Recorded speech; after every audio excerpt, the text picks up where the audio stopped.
Parfois, la réalité dépasse tellement l'horreur qu'elle semble impossible à croire. En 1978, une adolescente de 15 ans fait de l'autostop sur une route de Californie. Elle pense simplement rentrer chez elle. Mais cette nuit-là, elle va croiser un homme que l'Amérique entière finira par connaître. Son nom, Laron Singleton. Et ce qu'il va faire à cette jeune fille va choquer le pays tout entier. 1978. Marie-Vincent n'a que 15 ans. À cet âge-là, on croit encore que le monde est moins dangereux qu'il ne l'est vraiment. Elle fait de l'autostop, comme beaucoup de jeunes à cette époque. Les voitures passent, certaines ralentissent, d'autres non.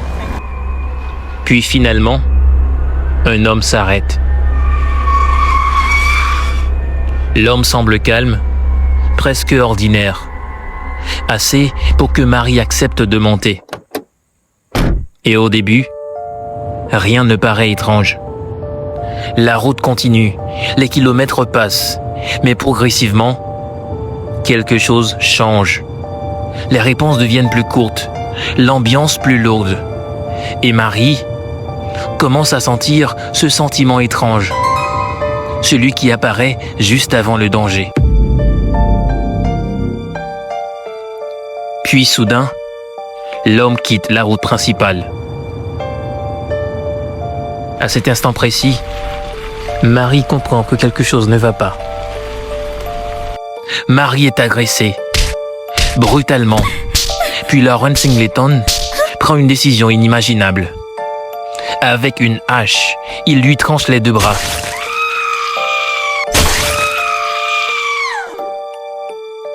Pensant qu'elle est morte, il la jette du haut d'un ravin.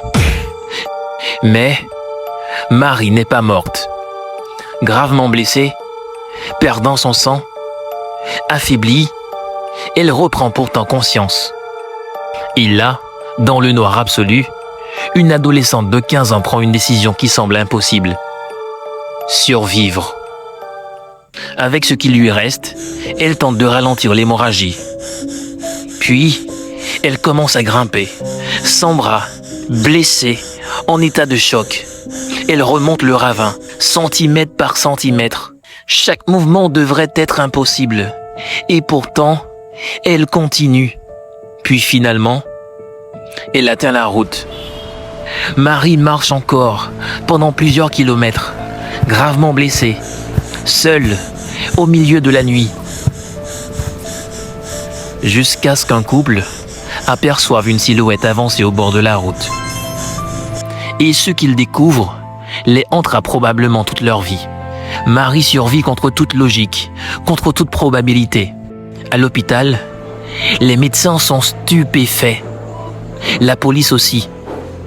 Mais ce qui impressionne encore plus les enquêteurs, c'est sa mémoire. Malgré le traumatisme, Marie décrit précisément son agresseur. Assez précisément pour permettre son arrestation.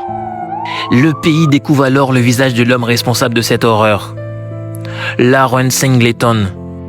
Puis vient le procès, et avec lui, la colère. Parce que malgré l'atrocité du crime, Singleton n'est condamné qu'à 14 ans de prison.